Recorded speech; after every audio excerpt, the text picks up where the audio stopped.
4 est une introduction à la théorie de portefeuille. Jusqu'ici, nous avons parlé de l'espérance de rendement et de la variance d'un seul titre. C'est comme si on avait un portefeuille qui contient un seul titre. Maintenant, pour la section 5.4, on parle d'un portefeuille qui contient plusieurs titres. Donc, un portefeuille qui contient plusieurs titres, le rendement de ce portefeuille P serait égal à X et Y fois l'espérance de rendement du titre ou des titres I. X et Y, c'est quoi? C'est la proportion de chaque titre dans le portefeuille P fois l'espérance de rendement de ce titre-là. Pour la variance du portefeuille, la variance, c'est quoi? La variance, c'est égal à l'écart type au carré du portefeuille P serait égal à la somme de X et Y au carré sigma I au carré plus la somme de X et Y XJ fois sigma I sigma J. Ok? X et Y, c'est la proportion du titre I dans le portefeuille P. XJ, c'est la proportion du titre J dans le portefeuille P fois sigma IJ. Sigma IJ, c'est la covariance.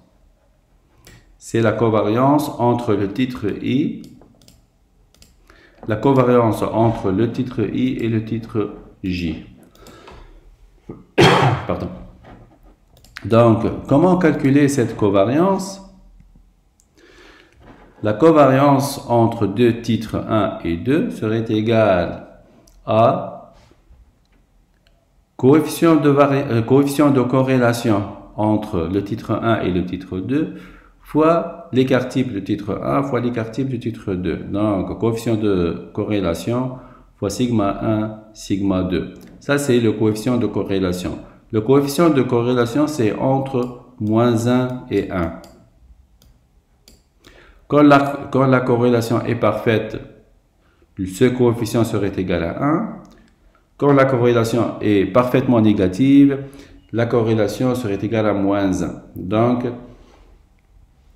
les bornes pour le coefficient de corrélation seraient entre moins 1 et 1. Donc, si le coefficient de corrélation est positif, alors la covariance est positive. Si le coefficient de corrélation est négatif, alors la covariance entre les deux titres serait négative. Vous remarquez alors que si on remplace la covariance, ce terme-là, par sigma 1, sigma 2 ici, ok, on va remarquer que plus le coefficient de corrélation est faible, plus la variance est faible. La variance du portefeuille est faible. Plus le coefficient de corrélation est élevé, plus la variance du portefeuille serait élevée. Donc, plus le coefficient de corrélation est élevé entre les titres, plus le risque de portefeuille est élevé. Plus le coefficient de corrélation entre les titres est faible, plus le risque du portefeuille est faible. Donc, plus l'investisseur diversifie son portefeuille et plus les titres qui forment ce portefeuille sont peu corrélés, alors cette diversification a un effet positif sur le risque, dans le sens que le risque va diminuer. Donc, plus vous diversifiez, plus le risque du portefeuille serait faible. Donc l'effet de diversification, c'est en fait d'avoir une variance qui est faible. Une variance et un écart type qui est faible. Alors, prenons l'exemple suivant.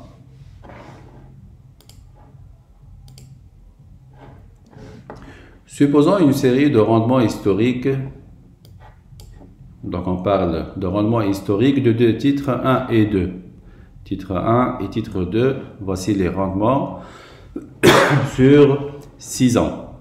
Ok, voici les rendements à chaque année du titre 1 et le rendement du titre 2 dans la deuxième ligne. Quel est le coefficient de corrélation entre les deux titres?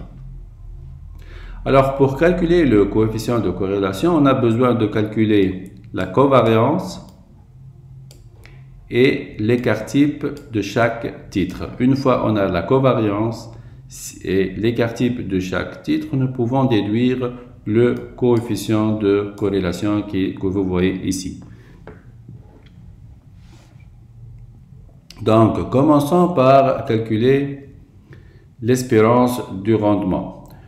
Pourquoi nous avons besoin de calculer l'espérance de rendement? Parce qu'on a besoin de l'espérance de rendement pour calculer la covariance et l'écart type. Donc, l'espérance de rendement, le voilà. Donc, puisqu'on parle de rendement historique, il n'y a pas de probabilité. Donc, on n'a qu'à faire la somme des rendements des 6 années, ok, sur n, le nombre d'années qui est 6, donc sur 6, c'est le nombre d'années. Donc, vous avez une moyenne de 8%. C'est l'espérance de rendement, ou encore le R bar, là, qu'on appelle. C'est la moyenne des rendements qui est de 8% pour le titre 1. Pour le titre 2, c'est 10%. On a ensuite toujours la même façon de faire, la somme des rendements sur le nombre d'années qui est égal à 6. Calculons maintenant la covariance. La covariance de rendement historique, c'est égal à 1 sur T-1 sur 1 sur T-1 fois la somme de rendement du titre 1 moins R bar, c'est le rendement moyen, fois R2 moins R2 bar. Donc, si on va calculer ça, donc 1 sur T-1, donc 6 moins 1 c'est égal à 5, ok, on a ici, et pour le titre 1, calculons le R1 moins R bar, c'est égal à moins 2, ça serait quoi? Moins 2, ça serait 6 moins 8. Ça, c'est 6 moins 8. Parce que le R bar, c'est 8. R1 bar, c'est 8. Et R2 bar, c'est 10. Donc, vous avez ici 6 moins 8, c'est égal à moins 2. 7 moins 8, c'est égal à moins 1. Vous voyez ici que c'est égal à moins 1. Donc, c'est 7 moins 8. On fait la même chose. Ok. Pour le titre 2, donc le R bar, c'est 10. Vous avez ici les deux premières années 9 et la troisième année, c'est 10. Donc, vous allez trouver, donc, c'est comme ici, c'est 9 moins 10. La même chose ici, c'est 9 moins 10. La troisième année, c'est 10 moins 10. Donc, vous avez un 0. On fait la même chose pour les années restantes. Donc, une fois on a calculé le R1 moins R1 bar, puis R2 moins R2 bar, on fait la multiplication. Donc, ça va être moins 2 fois moins 1, c'est égal à 2. Moins 1 fois moins 1, c'est égal à 1. Moins 1 fois 0, c'est égal à 0. 0 fois 1, c'est égal à 0. 1 fois 2 égale à 2. 3 fois moins 1 égale moins 3. Le tout, donc on fait la somme. Le tout divisé par 5, vous allez trouver que c'est égal à 0,4 Ici, je vous demanderai de ne pas tenir compte en fait des carrés ici. C'est pas, je ne sais pas pourquoi c'est mis dans le manuel, c'est une erreur. Donc, il ne faut pas tenir compte de ces carrés-là. Ok, donc 2% sur 5, ça donne 0,5 sans tenir compte du carré. Donc, la covariance est positive entre le titre 1 et le titre 2. Qu'est-ce que ça veut dire une covariance positive? Ça veut dire que les deux titres varient dans le même sens. Ok, varient dans le même sens. Si le rendement du titre 1 évolue positivement, R2 va évoluer positivement aussi. Alors maintenant pour sigma 1. Sigma 1, c'est égal à la racine carrée de la variance. Donc, c'est égal à la racine carrée de la variance. Donc, 1 sur T-1, T-1 parce qu'on a des rendements historiques. T-1, de 1 jusqu'à 6, c'est le nombre d'années, fois R1 moins R bar au carré. Donc, R bar, c'est toujours égal à 8. Donc, 1 sur 5 fois moins 2 au carré. Ok. Moins 2, c'est parce que c'est 6 moins 8. Donc, ça donne moins 2. Puis après, c'est 7 moins 8, ça donne moins 1. Puis après, c'est 7 moins 8, toujours c'est un moins 1, etc. pour le reste des années. Donc, ça vous donne un écart type qui est égal à 1,79. À la puissance 1,5, ça c'est la racine, en fait. C'est la racine de 16 sur 5, ça vous donne 1,79%. Pour sigma 2, c'est la même chose, 1/5. Puis vous faites la même chose, vous allez trouver un écart type de 1,26. Donc ici, c'est 9 moins 10. Ça vous donne moins 1. La même chose ici, 9 moins 10. Ici, 10 moins 10, etc. Le R bar, vous avez compris que c'est égal à 10. Donc, on a maintenant tous les ingrédients pour calculer le coefficient de variation. Le coefficient de variation qui est égal à la covariance entre le titre 1 et le titre 2 sur l'écart type du titre 1 fois l'écart type du titre 2. Vous avez la covariance 0,4% fois l'écart type du titre 1 fois l'écart type du titre 2. Ça nous donne un coefficient de variation, un coefficient de corrélation qui est positif, qui est égal à 0,18. Donc, quand le coefficient de corrélation est positif, ça veut dire que les deux titres 1 et 2 évoluent dans le même sens. Quand un bouge positivement, 2 bougerait aussi positivement. Ok? Donc, le risque d'un portefeuille de titres dépend du risque individuel de chaque titre, dépend du poids de chaque titre dans le portefeuille, et du coefficient de corrélation entre les rendements des titres de ce portefeuille. Donc, de trois choses, le risque individuel, donc l'écart type, le poids de chaque titre dans le portefeuille, c'est X et Y, et le coefficient de corrélation entre les rendements des titres qui forment le portefeuille. Donc, en choisissant des investissements ayant un faible coefficient de corrélation, l'investisseur peut réduire le risque total de son portefeuille et de bénéficier d'un effet de diversification. Donc, vous voyez ici que ça c'est la variance, donc le risque. Ok. Donc, vous avez entre deux titres 1 et 2, donc la variance serait égale à x1 au carré fois sigma 1 au carré. Donc, la proportion du titre 1 dans le portefeuille P fois sigma 1 au carré plus 1 moins x1 au carré. 1 moins x1, Donc, si X1, le titre 1, si le titre 1 fait 40% du portefeuille, ça veut dire que le titre 2 fait 60%. Donc, X1 plus 1 moins X1, ça donne un 100%. Donc, les deux titres 1 et 2, les deux titres 1 et 2 forment 100% du portefeuille. Donc, si le titre 1 a une proportion de X1, alors la proportion du titre 2 serait 1 moins X1. 1 moins X1, c'est le X2, c'est la proportion du titre 2 dans le portefeuille. C'est X2, ok?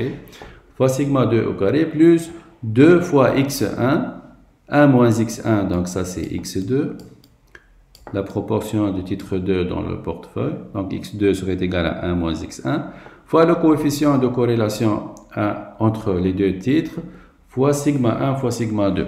Donc, en fait, la variance serait maximale quand le coefficient de corrélation serait maximal, donc serait égal à 1. Quand le coefficient de corrélation serait égal à 1, la variance et donc le risque de portefeuille serait vraiment serait maximal. Pourquoi? Parce que cette quantité-là, ce terme-là sera maximal. Je rappelle que le coefficient de corrélation se situe entre moins 1 et 1. Donc, le coefficient de corrélation serait maximal quand il est égal à 1. Donc, la variance serait maximale quand la variance serait maximale quand le coefficient de corrélation serait maximal. Donc, si on veut réduire le portefeuille de titres, si on veut réduire la variance du portefeuille P et donc son risque, on doit minimiser le coefficient de corrélation. Et le coefficient de corrélation est à son minimum quand il est égal à 1. Quand il est égal à moins 1. Quand il est égal à moins 1. Ça, quand il est égal à moins 1, ça veut dire que la variance serait à son minimum.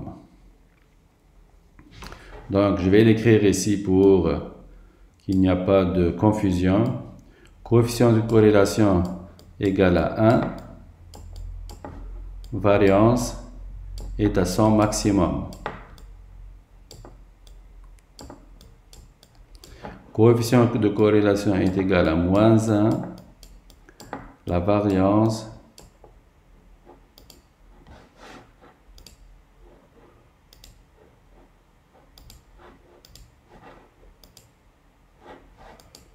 pas l'ouvrir. Bon. La variance serait à son minimum. Bon. La variance serait à son minimum. OK?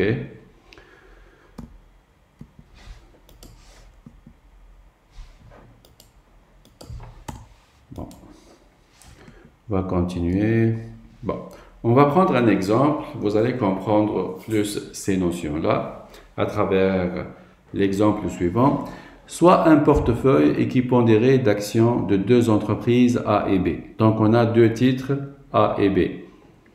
Équipondéré, ça veut dire qu'on a 50% du titre A et 50% du titre B. C'est ça ce que ça veut dire équipondéré. Ça veut dire qu'on a les mêmes proportions de A et B. Alors, pour le titre A, le rendement moyen, le rendement espéré est de 1,54%. Pour B, c'est 1,05%. Pour l'écart type de A, c'est 5%. L'écart type de B, c'est 3,46%. Alors, le rendement de ce portefeuille est alors égal à, on applique la formule, somme de X et Y, RI. Donc, X et Y, c'est 50 pour X1, Y, c'est 50% pour A, fois 1,54 ici, RA, R bar A, plus 50% B fois 1,05. Donc, ça nous donne un rendement moyen de portefeuille qui est égal à 1,30%. Alors, le risque total de ce portefeuille serait égal, donc on parle de la variance ici, c'est égal à xa au carré fois sigma a au carré. Donc, le xa, c'est 50%. Donc, 0,5 fois 5%, c'est le sigma au carré, 5%, plus 1 moins xa, donc 1 moins 0,5. C'est comme 100% moins 50%, ça vous donne 0,5. 0,5%, 0,5, excusez, 0,5 au carré, 1 moins xa au carré, donc 0,5 au carré, fois 3,46 au carré, plus 2 fois xa fois 1 moins xa, donc 0,5 fois 0,5, fois le coefficient de corrélation, qui est ici, entre A et B, fois sigma A, sigma B, donc fois 5% fois 3,46%. Ok? Donc, c'est ça la variance du risque du portefeuille P composé de titres A et B. Maintenant, vous remarquez qu'on n'a pas la valeur du coefficient de corrélation entre A et B. Maintenant, il s'agit d'étudier l'effet du coefficient de corrélation entre les deux titres sur la variance.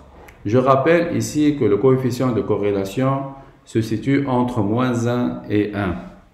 Donc, prenons maintenant le cas où le coefficient de corrélation est égal à 1. Donc, les deux titres sont parfaitement et positivement corrélés quand le coefficient de corrélation est égal à 1. Donc, quand le coefficient de corrélation est égal à 1, si on remplace le coefficient par 1, ça nous donne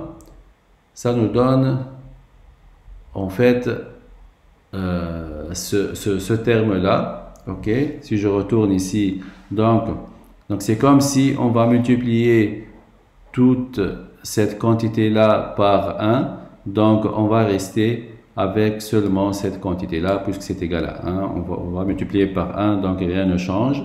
Donc on aura un coefficient de corrélation égal à 1, donc une variance qui serait égale à 17,89 au carré, donc un écart-type qui est égal à la racine carrée de 17,89%. Donc ça nous donne un écart-type de 4,23%.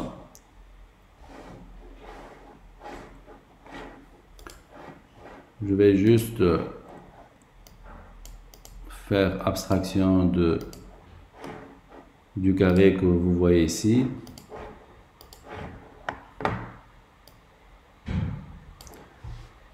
Ok, donc on a un écart-type de 4,23% pour un coefficient de corrélation qui est égal à 1.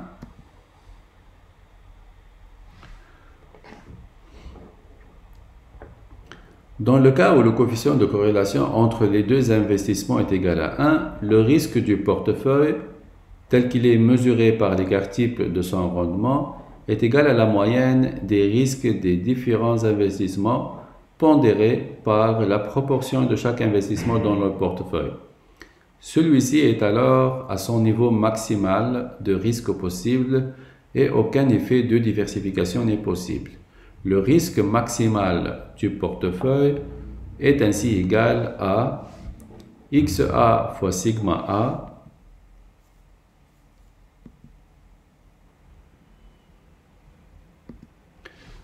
plus xb fois sigma b. Comment on est arrivé ici? La variance, en fait, serait égale à xa au carré fois sigma a au carré plus xb au carré fois sigma b au carré plus 2xa xb fois sigma a sigma B fois le coefficient de variation entre A et B. Or, si le coefficient de corrélation est égal à 1, donc on n'a qu'à l'enlever de l'équation qui est ici. Ok, puisque c'est égal à 1, donc cette quantité-là ne change pas. Donc si vous remarquez bien, cette variance qui est égale à la variance du portefeuille P, qui est égale à l'écart type au carré du portefeuille, serait égale à quoi? Serait égale à XA sigma A plus XB sigma B, le tout au carré. Donc c'est une identité remarquable. A plus B au carré, ça donne A au carré plus B au carré plus 2AB. Donc cette quantité-là sera égale à cette quantité-là. Ok? Donc, si on prend l'écart type du portefeuille P serait égal à la racine carrée de XA sigma A plus XB sigma B, le tout au carré, donc serait égal à XA sigma A plus XB sigma B. En fait, donc, cette équation vient de cette analyse que je viens de présenter ici. Ok? Donc, quand on vous demande c'est quoi le risque maximal d'un portefeuille composé de deux titres A et B, vous n'avez qu'à calculer sigma P directement comme présenté ici. Ok? Ça, c'est le risque maximal d'un portefeuille composé de deux titres et mesuré par l'écart type du portefeuille.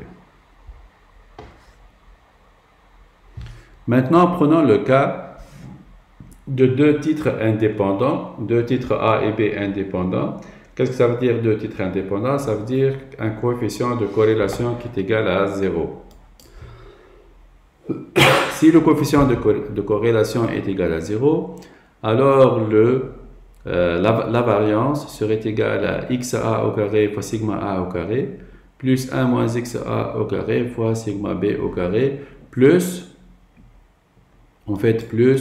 0. Pourquoi? Parce qu'il y a le 2 fois XA, XB fois sigma A, sigma B fois le coefficient de corrélation entre A et B. Or, le coefficient de corrélation est égal à 0, donc toute cette quantité-là est égale à 0. Donc, on reste avec une variance calculée comme ici, qui serait égale à 9,24. Donc, on peut déduire l'écart type.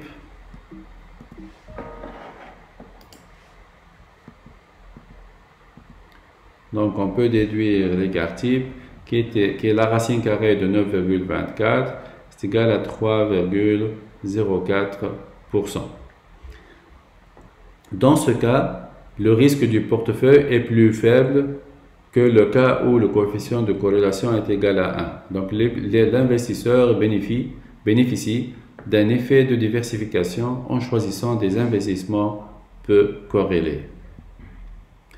Maintenant, dans le cas où les deux titres sont parfaitement négativement corrélés, donc en fait le coefficient de corrélation serait égal à moins 1.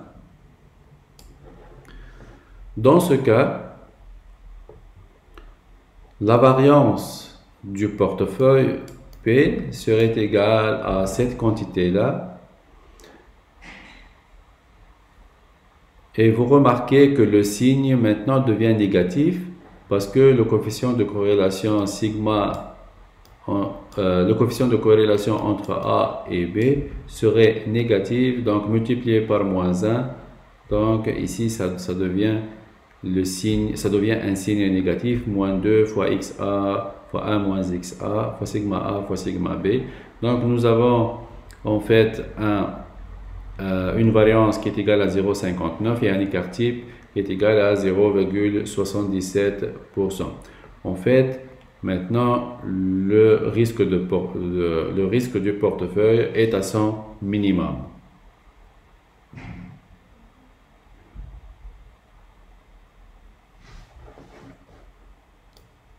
Alors, quand le coefficient de corrélation est égal à moins 1, le risque du portefeuille est encore plus faible que dans les deux cas précédents. Il en ressort que plus le coefficient de corrélation est faible, plus le risque du portefeuille diminue, sans pour autant que son rendement soit affecté. En choisissant des titres très faiblement corrélés, l'investisseur bénéficie pleinement des avantages de la diversification. Donc, on diversifie le portefeuille, surtout avec des titres qui sont peu corrélés.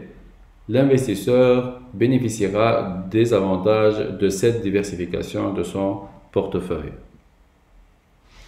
Alors, l'effet de diversification est ainsi mesuré par la différence entre le risque maximal que le portefeuille pourrait avoir. Je rappelle que le risque maximal du portefeuille serait calculé de cette façon-là, XA sigma A plus XB fois sigma B. Ça, c'est donc le risque maximal. Et le risque réel de ce même portefeuille qui est sigma P. Donc, l'effet de diversification, c'est le risque maximal moins le risque réel de ce même portefeuille et avec le vrai coefficient de corrélation.